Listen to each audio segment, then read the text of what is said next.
বিসমিল্লাহির রহমানির রহিম। আসসালামু আলাইকুম ওয়া রাহমাতুল্লাহ। আল্লাহুম্মা মাহমিন ইলা আনহাদা ইলা গাজ্জা। এই বাক্য উচ্চারণ করতে করতে এক ব্যক্তি প্লাস্টিকের বোতল সমুদ্রের মধ্যে ছুঁড়ে ফেলছেন। কিন্তু প্রশ্ন হচ্ছে, এই বোতলগুলোর মধ্যে কি আছে, আর কেন এই বোতলগুলো একটি বিশেষ দোয়ার সঙ্গে সমুদ্রের মধ্যে ফেলা হচ্ছে? আর যারা সমুদ্রতে এই বোতলগুলো ফেলছেন তারাই বা কারা?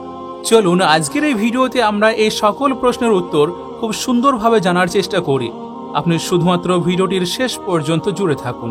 আপনাদেরকে জানিয়ে রাখি যে সোশ্যাল মিডিয়াতে এই ভিডিওগুলো এখন ব্যাপকভাবে দেখা যাচ্ছে, যেখানে লোকজন আরবি ভাষাতে আল্লাহুম্মা মাহমিন ইলা আনহাদা ইলা গাজ্জা বলছেন এবং সমুদ্রের মধ্যে বোতল ছুঁড়ে ফেলছেন।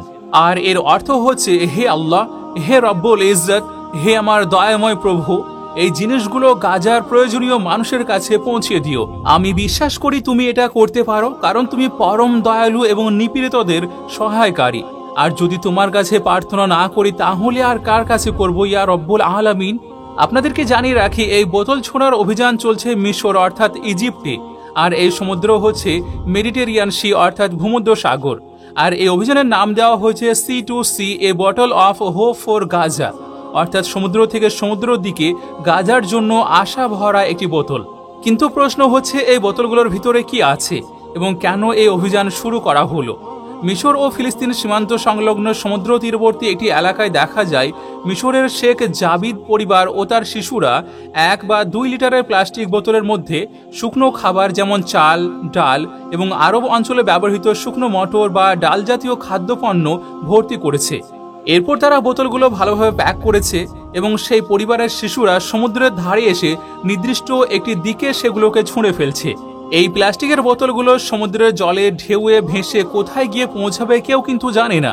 তো মিশরের হাজার হাজার মানুষ বিশ্বাস করছেন যে এই বোতলগুলো গাজা পর্যন্ত পৌঁছাবে এবং সেখানে অনাহারে থাকা মানুষরা সেগুলো সংগ্রহ করতে পারবে।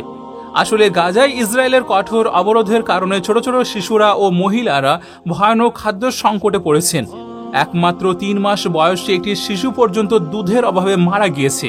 মানুষ যখন খাদ্য সংগ্রহ করতে সাহায্য কেন্দ্রে পৌঁছায় তখন অভিযোগ উঠছে যে ইসরায়েলি সেনারা একসঙ্গে 35 থেকে 40 জন মানুষকে গুলি করে হত্যা করছে। গাজায় ইসরায়েলি দখলদারদের এমন বর্বরতা ও মানবতা বিধ্বংসী কর্মকাণ্ডকে দেখেও আরব বিশ্বের অনেক তেল সমৃদ্ধ ধনী দেশ চুপ করে আছে। এমন সময়ে জাপানে অবস্থানরত মিশরের একজন অধ্যাপক এবং প্রকৌশলী একটি অভিনব আইডিয়া দেন। গাজায় চলমান অবরোধ ও মানবিক সহায়তা ঠেকানোর ঘটনা দেখে তিনি পরামর্শ দেন যে সমুদ্রপথে খাদ্য পৌঁছানো সম্ভবত সবচেয়ে বাস্তবসম্মত উপায় হতে পারে। আর এরপরই শুরু হয় C2C, A bottle of hope for Gaza এই মিশন। এরপর থেকে মিশরের মানুষ 1 ও 2 লিটারের বোতলে চাল ও ডাল এবং অন্যান্য শুকনো খাবার ভরে ভূমধ্য সাগরে ছুঁড়ে ফেলতে শুরু করেন। যদি হাজার হাজার মানুষ এটি করে তাহলে হাজার হাজার বোতল ভেসে কিছু কিলোমিটার দূরে গাজায় পৌঁছে যেতে পারে। আর এখানে গুরুত্বপূর্ণ বিষয় হচ্ছে, এটি শুধুমাত্র আবেগ নির্ভর উদ্যোগ নয়, বরং এর পিছনে বিজ্ঞান ভিত্তিক ব্যাখ্যাও রয়েছে।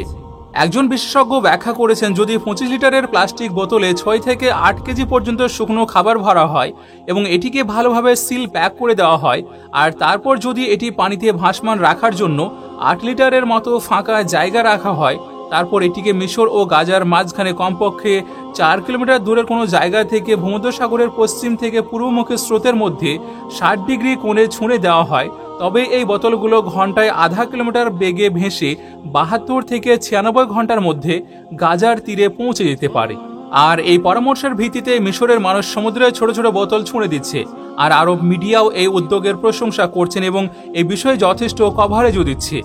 আসলে এই উদ্যোগ অনুপ্রাণিত হয়েছে শত শত বছর পুরানো সেই পদ্ধতি থেকে, যেখানে মানুষ বোতলের মাধ্যমে বার্তা পাঠাতো। সোশ্যাল মিডিয়া প্ল্যাটফর্মগুলোতেও মানুষ এইভাবে বোতল ছুঁড়ে ফেলার ছবি ও ভিডিও শেয়ারও করছে। মানুষ এটিকে দেখছে রাষ্ট্রগুলোর ব্যর্থতা এবং ইসরায়েলি ভয়ের সামনে সাধারণ মানুষের একটি সাহসী ও আন্তরিক প্রয়াস হিসাবে। এমনকি যদি এই অভিযান কেবল প্রতীকীয় হয়, তাহলেও মিশর ও আরব দেশের সরকারের উপর কিছুটা হলেও চাপ তৈরি হবে, যেন তারা গাজার মানুষের বিরুদ্ধে চালানো এই ভয়ানক মানবসৃষ্ট দুর্ভিক্ষ ও অনাহার বন্ধ করতে কোনো পদক্ষেপ নেয়। যে মিশর থেকে এই জন উদ্যোগ শুরু হয়েছে তার সঙ্গে গাজার সীমান্তে রয়েছে রাফা ক্রসিং, কিন্তু মিশরের আবদেল ফাতা আল সিসি সরকারের ততটুকু সাহসও নেই যে তারা ইসরায়েলি অবরোধ ভেঙে গাজায় খাবার পৌঁছে দেবে। মিশর হলো সেই দেশ যখন ইসরায়েলে গাজাতে বোমাবর্ষণ শুরু করেছিল, তখন গাজা থেকে পালিয়ে আসা মানুষদের ঠেকানোর জন্য মিশর নিজের সীমান্ত বন্ধ করে দেয়। শুধু তাই নয়, সেই আল সিসি পরে গাজার পুনর্গঠন পরিকল্পনা নিয়ে আসে, যেটিকে ইসরায়েল ও আমেরিকা সরাসরি প্রত্যাখ্যান করে দেয়। বলা হচ্ছে যে 950টিরও বেশি ত্রাণবাহী ট্রাক মিশর ও গাজার রাফা সীমান্তে আটকে রয়েছে। জাতিসংঘ নিজেও বলছে যে এই এক সপ্তাহে ইসরায়েলি বাহিনী 1000-এরও বেশি ফিলিস্তিনিকে হত্যা করেছে।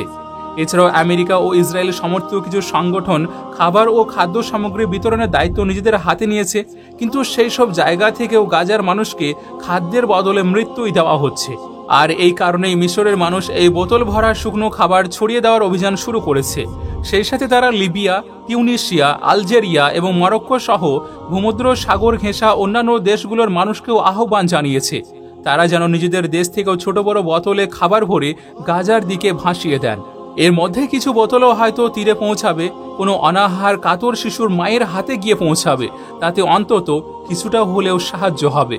মানুষ বলছে যে গাজার উপর ইসরায়েলের আগ্রাসন দেখে যেসব আরব দেশ চুপচাপ আছে আর যেসব আলেম এইসব শাসকদের প্রশংসা করে চলেছে, তাদেরকে উম্মাহ কখনোই ক্ষমা করবে না। সোশ্যাল মিডিয়ায় এই বোতল ছোঁড়া অভিযান সংশ্লিষ্ট লোকজনরা বলছেন যে ইসলাম বলে কিয়ামতের দিন এটি নির্ধারিত সত্য। সেই দিন এই আরব শাসকদের কলার ধরা হবে এবং সেই সব আলেমদেরও জবাবদিহি করতে হবে। তখন প্রশ্ন করা হবে, তোমরা যখন ক্ষুধায় কাতর শিশুদের দেখেছিলে তখন তোমাদের হৃদয় কেন গলল না? কেন তোমাদের কণ্ঠস্বর থেকে আওয়াজ বের হয়নি? মানুষ এই অভিযানকে আখিরাতের নাজাতের একটি প্রচেষ্টা হিসেবেও দেখছেন, আর সেই জন্য তারা বলছে যে আল্লাহুম্মা মাহমিন ইলা আনহাদা ইলা গাজ্জা। আর এই দোয়ার মাধ্যমে তারা বিশাল সমুদ্রে ছোট ছোট খাবার ভর্তি বোতলকে ছুঁড়ে দিচ্ছে। তারা এই বিশ্বাস নিয়ে এগিয়ে যাচ্ছে যে তাদের আল্লাহ তাআলা তাদেরকে দেখছেন এবং তিনি সেই বোতলগুলোকে সঠিক জায়গায় সঠিক মানুষের হাতে পৌঁছে দেবেন। সর্বশেষে আপনাদের জন্য আমার একটি ছোট্ট পরামর্শ রইল, যদি ভালো লাগে তাহলে গ্রহণ করবেন। দোকান থেকে কিছুটা খেজুর কিনে নিয়ে এসে আপনার বাড়ির ছাদের সর্বোচ্চ শিখরে রেখে দেবেন, যেন কোনো মাখলুক সেগুলোকে খেতে পারে। সেই সঙ্গে এই বিশ্বাসও রাখবেন যে এইগুলোর ওয়াসিলা করে আপনার রব গাজাতে উপস্থিত আপনার ক্ষুধার্ত ভাই বোনের কাছে কিছুটা খাবার পৌঁছে দেবেন। আর কাল কিয়ামতের দিন যদি এর জন্য প্রশ্ন করা হয় আপনাকে, তাহলে যেন আপনি অন্তত বলতে পারেন, হে আমার দয়াময় প্রভু, আমি চেষ্টা করেছিলাম। ভিডিওটি যদি আপনার সামান্যতম পছন্দ হয়ে থাকে তাহলে ভিডিওটিকে অবশ্যই শেয়ার করবেন এবং মিশরবাসীর এই প্রচেষ্টাকে আপনার কেমন লাগলো সেটিও কমেন্টে জানাবেন। আপনাদের সঙ্গে আমি নাহিদ, আমাদের সঙ্গে জুড়ে থাকার জন্য শুকরিয়া।